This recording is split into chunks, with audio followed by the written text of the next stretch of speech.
My 5, your 6. What'd you like about Calen Bullock? Honestly, I think Calen Bullock would be an ideal fit for the Titans. You know, when you look at size and speed, you know, he's.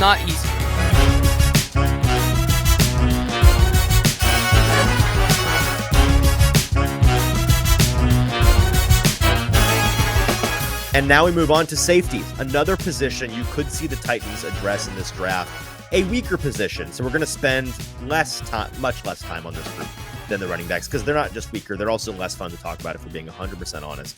There are some interesting prospects in here, though. If you're looking at the consensus board at this safety group, let me make sure I have this right before I just say something that's blatantly wrong. Yeah, so we've got the top 6 guys in this group projected to go inside the top 100, and then it falls off pretty precipitously. So with the back half of our top 10s here, JT, I want us to we'll just go back and forth given the one big thing on what a day 3 dart throw on a safety. If the Titans were to address this position, which maybe we can start there, I don't necessarily think they can afford to. If they do, it's going to need to be a guy that they really like. And so like my first guy here, just to give away the ghost since we have it on the board, my number 10 safety, your number 7 safety is Malik Mustapha out of Wake Forest. I believe the Titans were at his pro day and they've shown some interest in him. He's at 139 on the consensus board. And so if he were to be there in the 6th to the 7th round, and they really like the guy, I don't hate that. Safety is, with the way that they've addressed the cornerback position, really, it that lends itself to me thinking you're going to have an issue at safety going into the year, but you're going to have issues somewhere. You got to pick your poison. This is the poison I kind of want to pick.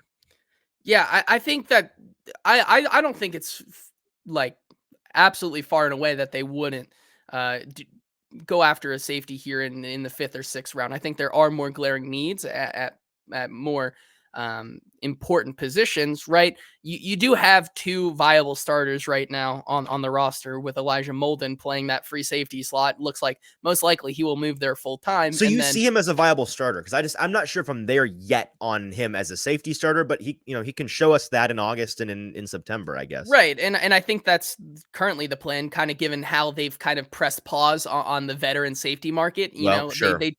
They did go after maybe a CJ Gardner-Johnson or show some interest in that kind of player.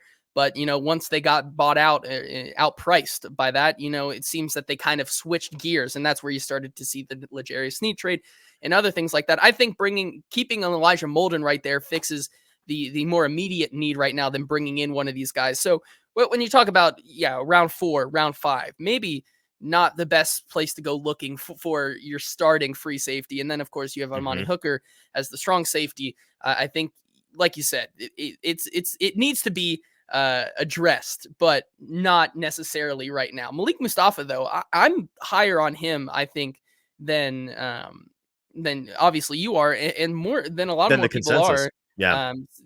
Seeing him at the Senior Bowl was one of my favorite prospects. We saw a lot of safeties at the Senior Bowl really just struggle, but he was one of the bright spots there, was able to hold up with the competition, and I think really made a name for himself that week, and was one of the big reasons that he continued to still rise up my board to the point where I think he will probably go in that 5th, early 5th, maybe late 4th round. And I think that you're going to get a guy who I don't know if he can come out of the gate swinging as your starting safety, but I think he can be a rotational guy at worst in his first season.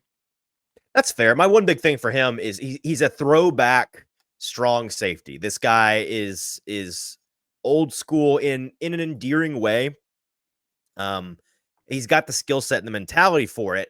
He's lacking athletically. 5'11", 207 pounds, an average athlete who's not going to be flying sideline to sideline, and that's why I don't have him as high on my board. But I do like the upside with him as somebody that you can use in 2 high looks. If you can get him back there with the partner and let him play his game, play in quarters and say, here's your part of the field, let's defend this.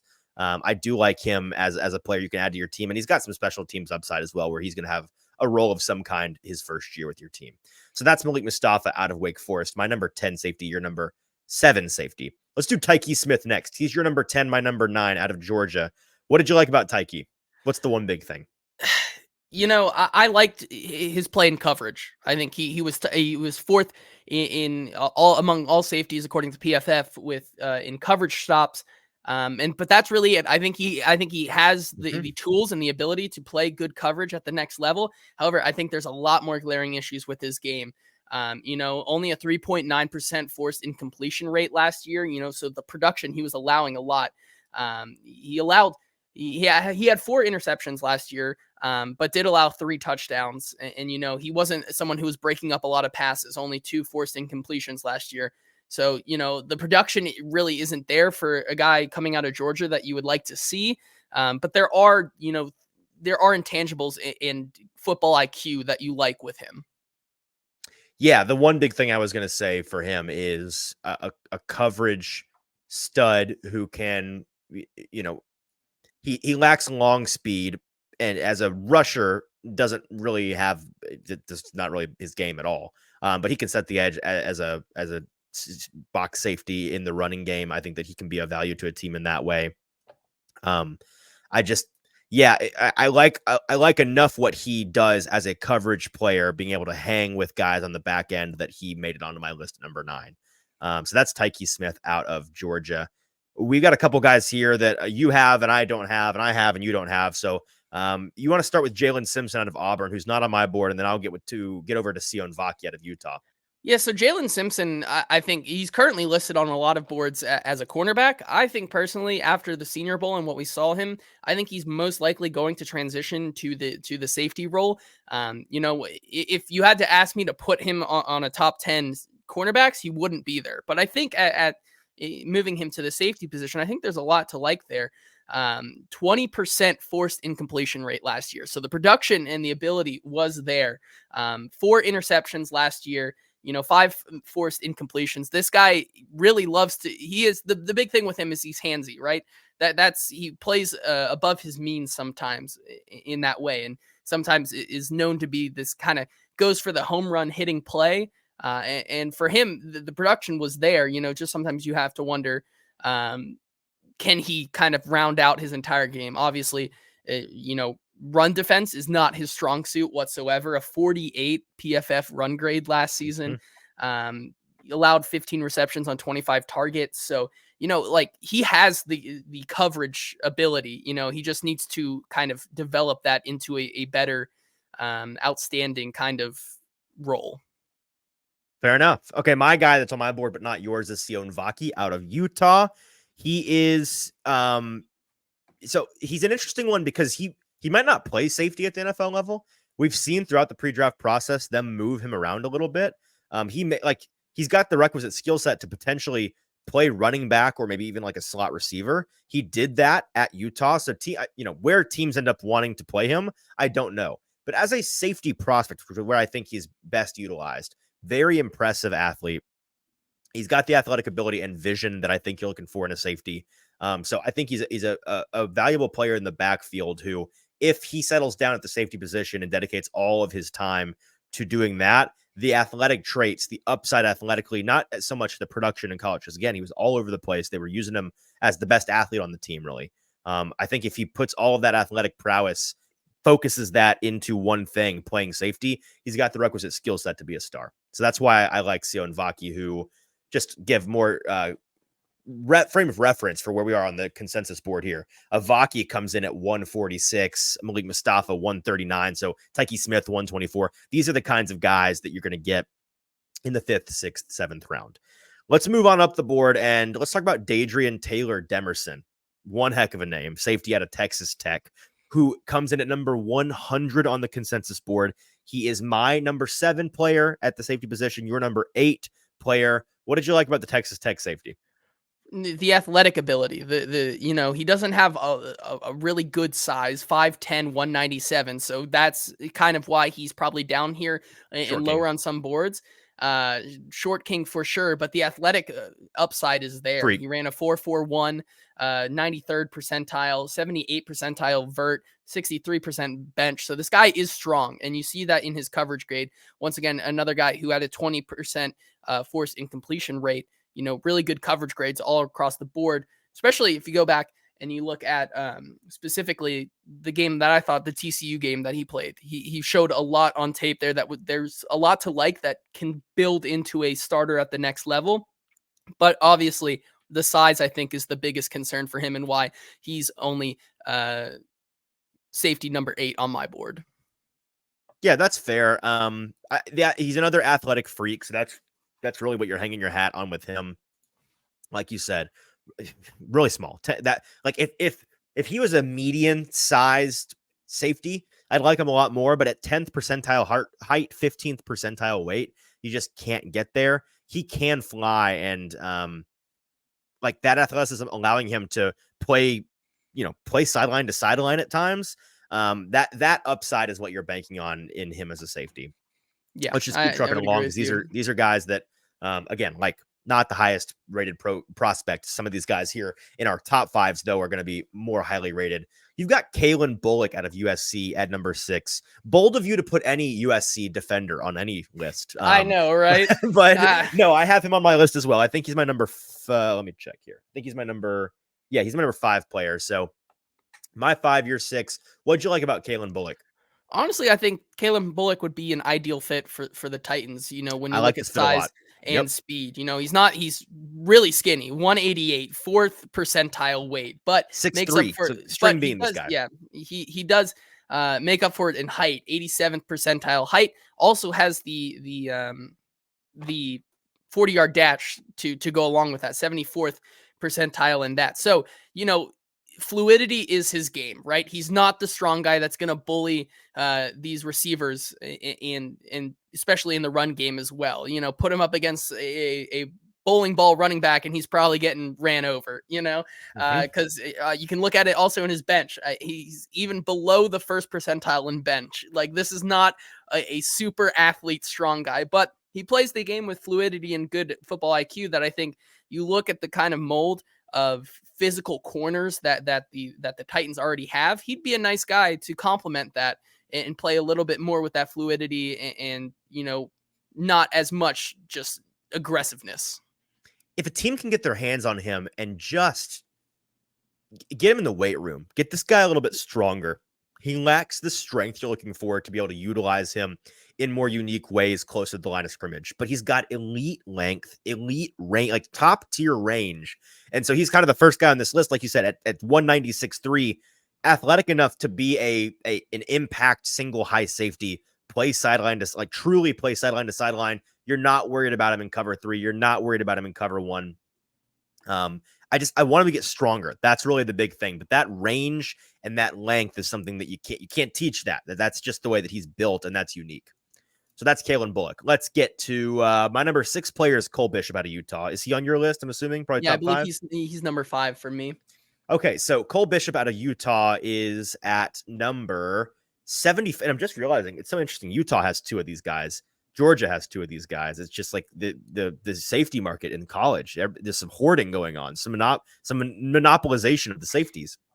Utah with the strong DBs per kind of their usual arrangement. He comes in at 74. So these top 4 guys are all inside the top 75 on the consensus board. What'd you like so much about Cole Bishop, who we saw at the Senior Bowl? Yeah, I think, like you said, with Malik Mustapha, a more old school type of safety, I think he fits that mold as well. He's going to be more that run defending guy, more of the quarterback of the field, kind of seeing the plays develop. I think that's where he wins the most with his football IQ and his ability to kind of scan the field like that and read a play as it develops. He's also very athletic as well. I think that's something that can't be knocked about him. Coverage really isn't his game, but the ability to read the play and react that way, you can see that in his athleticism and something that could be a really good trait at the next level. 4.45 40, 86 percentile vert, 64 percentile broad jump. Also does have a little bit more meat on the bone at 206 and coming in at 6'2". So that's something you like a little bit more. But yeah, I mean, not the best player in coverage though, which I think is why he gets knocked here. If he was a coverage freak, I think we'd be talking about him more as maybe a round 2 prospect. Yeah, he is similar to Mustapha. I like that comparison because he's got that throwback style field general safety play style and requisite skill set. But unlike Mustapha, the reason why he's much higher on the board for me is he's a much better athlete, right? 84th percentile 40-yard dash, ran a 4.45, 86th percentile broad, 60th percentile, the 86th percentile vert, 60th percentile broad. So he's a strong athlete who can play that role that he wants to play a little bit more effectively. And that's what I like a lot about him. So I think that's well put. Let's keep trucking here into our top fives. And we covered Bullock and Bishop. So we're down to our top fours each, which are, wow, exactly the same. That's convenient. So let's just go with number 4, Kamren Kinchens out of Miami. This is a guy that you've seen, I think, early on, you saw this mocked to the Titans a handful of times because they were in need of safety, and this is a guy that kind of fit into that range if they were to move back into round 3 or maybe have him slip into the top of round 4. You could end up with a Kamren Kinchens on your team. 6 foot, 205, only 21 years old, very solid all-around athletic profile. What did you like about what you saw from him on tape? Sound athletic profile. Maybe not the best, when it comes to football IQ. Kamren Kinchens he makes some interesting decisions. He does. He's more of a see ball, go get ball kind of player. He needs refining. He needs a coach to get under his skin a little bit. He's got really good ball skill, right? And you see that. He's a ball hawk for lack of a better term. 11 interceptions over the last 2 seasons, but then also the ability for him to create busted coverage in the same way that Deron Bland for the Cowboys makes busted coverage, or Diggs's, I forget his first name, but Diggs's brother who plays for the Cowboys as well. That entire secondary, the way that why am I blanking on his name now? I don't know either. It's a lot of names. Help us out. We've been talking about. He got hurt. He's been out of sight, out of mind for a long time. Shoot. He also got hurt, so I just out of sight. Anyways, he's Dallas Cowboys. He's the perfect Dallas Cowboy, basically, because he fits their mold. Okay. Yeah, he fits their mold of perfectly. Say we don't care. We're gonna make the cool. We're gonna make Trayvon Diggs. Bad. Yeah. We're going to make the sexy plays and get interceptions. Who cares if we get beat 11,000 times? And so with Kamren Kinchens, I like a lot of the ability that he has, but yeah, he needs to tone it. We're at a 10. He needs to take it to like a 5 with the way that he makes decisions on the field. Totally. Yes. He has the requisite skill set, the athleticism, the build for me to be a bona fide starter at free safety for a team. He just needs refining. He's a little bit raw in terms of decision making, his field vision, but he's a downhill player. He can get on the field to where the quarterback's throwing the ball pretty much from anywhere. So I like a lot of what he's done. He's 12 interceptions in college from the free safety spot. So he's got strong range and can play that single high role really well. It's just some refinement that I'm looking for a little bit from him to see him be a bona fide starter at the NFL level. But I think he can be, and he'll be around, round 3 pick for somebody probably who is going to plug him in and let him start, I'd imagine. All right, our top 3 guys here. Javon Bullard is at number 3 for both you and I, the second of 2 Georgia prospects on this list, the better of 2 Georgia prospects on this list. Javon, who I should have this pulled up already. This is good radio. Javon Bullard. I can't type now. I can't even find him. Okay. While I'm looking for his numbers, JT, tell me about what you liked about Javon Bullard. So Javon Bullard, I think, really interesting player. There's an element of his game, that with some of the abilities in coverage, I think, are something that you want to see more of. It's a little bit more flashes, tied for 27th out of all safeties in forced incompletions, a 26.9% forced incompletion rate, allowed 14 receptions on 26 targets. 2 interceptions, did not allow a single touchdown. The things these are all things that when you look in his game, you want to see more consistently. And I think that's the big thing with him. When you look at a guy like that, you want to see more consistency, and it's hard for him because of the size, 5'10", 198. Yes. And this is why I was trying to find the stupid numbers, because this is the crux of the argument. Yes. Still an athletic guy at that size, with the 4.47 40, 98% percentile shuttle, but the other athletic abilities there with his vertical and the broad jump and things like that, 15th percentile vert jump. That's where you get into some trouble with him. So, when he goes up against a bigger receiver, he's going to have trouble. I want Javon Bullard and Kamren Kinchens to like meld. Yeah, I want them to have the same things, because like they are complement. I need them to form a law firm to be one unit together, because Bullard is he's the little dog at the dog park that barks at all the bigger dogs. But in this case with Bullard, he actually does have a little bit of bite to him. A strong player, despite the lack of height, despite the lack of weight. Small arms, small wingspan. He's not rangy in that way in terms of a length profile, but he's really, really athletic. 79th percentile 40, 83rd percentile 10-yard split. He's a fearless player out there. And so even though he's not an elite athlete, he's got the competitive juice, the quickness. He's a strong tackler. An elite 10.8% missed tackle rate. When he gets his hands on you, you're going to the ground. He forces incompletions at an elite rate. 26.9% of his targets were forced incompletions. And he's a strong player, and like he can get downhill and play the run defense. So he plays like a truly elite safety in a bigger body. Unfortunately, he's just not in a bigger body. So them's the breaks, and that's why he's my third safety on this list. Number 2, we both have Jaden Hicks out of Washington State, a player that when the Beast came out, Dane Brugler, I believe, has him as his number 1 safety. Let me double check this. Yeah, he's his number 1 safety, has a second round grade on this guy. The consensus sees him more as a third round pick, but there's a lot to like about Hicks. What did you like in particular? So I think that there's some things in his game that, there are the glaring issues in his game at sometimes. Missed tackles are something that he struggles with most of the time. 28 missed tackles over the last 2 seasons. But, I think when you look at his athletic profile just from a 10,000 foot view, he kind of is the perfect package for a safety. 6'1", 211, but still has really good quickness to his game. 4'5", 40, 68th percentile, 74th percentile vert, 68th percentile 3-cone. This is a fluid mover at that size. And I think that, if it wasn't for the little things, at this point, I think it's just kind of like, looking at the little things with him, I think that he can be a day 1 starter from the get-go. Yeah, those are the big things for me. He's a highly productive in college. He's got the prototypical size and length, pro-ready frame, and he's a heat-seeking missile of a safety. He'll get downhill. He'll run sideline to sideline and be able to cover in a single high capacity. Like the reason why he's 2 for me, he's a little bit on the stiffer side. Sometimes he runs himself out of a play, and it doesn't have the requisite discipline that you're looking for necessarily, but an above average athlete across the board in terms of his testing. Only 21 years old, a redshirt sophomore coming out of college.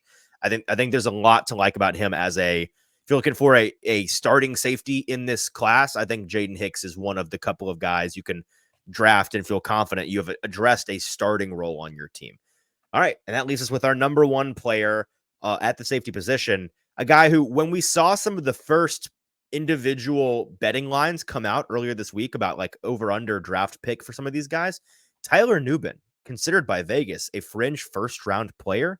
Tyler Nubin, safety out of Minnesota, both of our number 1 safeties in this class. Is he a fringe first-rounder? Not to me, but man, he's a really the complete package at safety in this class. Like he's number 1 with the bullet. So I understand it a little bit in terms of a scarcity. If you need a safety and you want the safety, this is your guy. 6'1", 199, a prototypical size, super versatile ball hawking player. What'd you like about Nubin enough to make him your number 1 guy? If you could take Jaden Hicks' size and Tyler Nubin, like Jaden Hicks' athletic ability and Tyler Nubin's play strengths, and put them together into one safety, you'd probably have the best safety of all time. That's really, I mean, the athleticism for Tyler Nubin just simply is not there. He does not, in his athletic testing, did not test over 50th percentile in anything at the combine or at his pro day.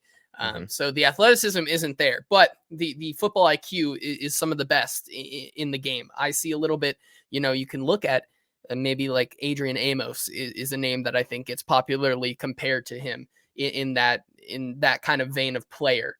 Super productive also in college. And I think production for him goes a long way to have that success despite the athletic maybe inefficiencies, I think is a big thing for why Tyler Nubin is still the safety one consensus. I agree completely. That's what it is, man. He lacks that elite speed. He lacks the range you're looking for with a truly perfect safety prospect. But he's got great size in general, and the top tier ball production that is just like what he did in college, what he put on tape. That you look at that and you say that's going to translate. It does. It is really obvious in that way when you watch it. Versatile playmaker.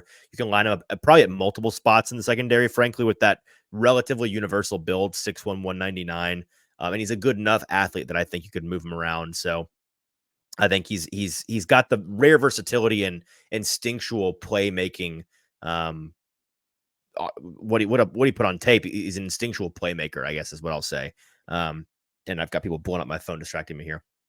That's what I think you're getting in Tyler Nubin. So that is our top 10 safeties list. That is our top 10 running backs list.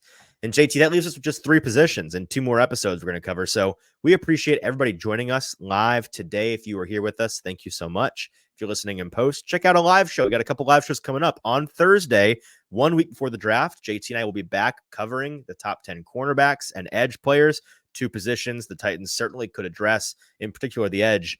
You could see them draft one of these top edges at even in the first round, in the second round, absolutely in play. So that'll be a fascinating episode to get up to speed on some of these prospects.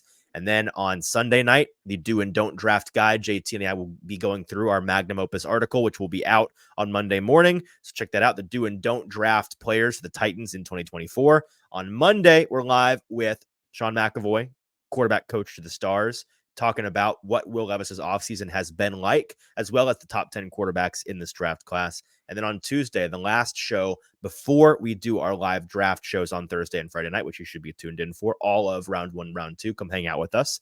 But on Tuesday, mock draft 2.0, going through the final predictions for the first round and the Titans 7-round mock. Until then, if you're looking for stuff to catch up on, tomorrow we'll have the interior offensive line pod dropping. So if you listen on podcast, listen to that with Sony Keeley. That's great. If you're looking to learn up on the interior offensive lineman, check out a past episode going through any of the positions we've already covered. And until Thursday, for producer JT, I'm your host, Easton Freeze. Like, subscribe, follow, do all those good things for us. We'll talk to you on Thursday.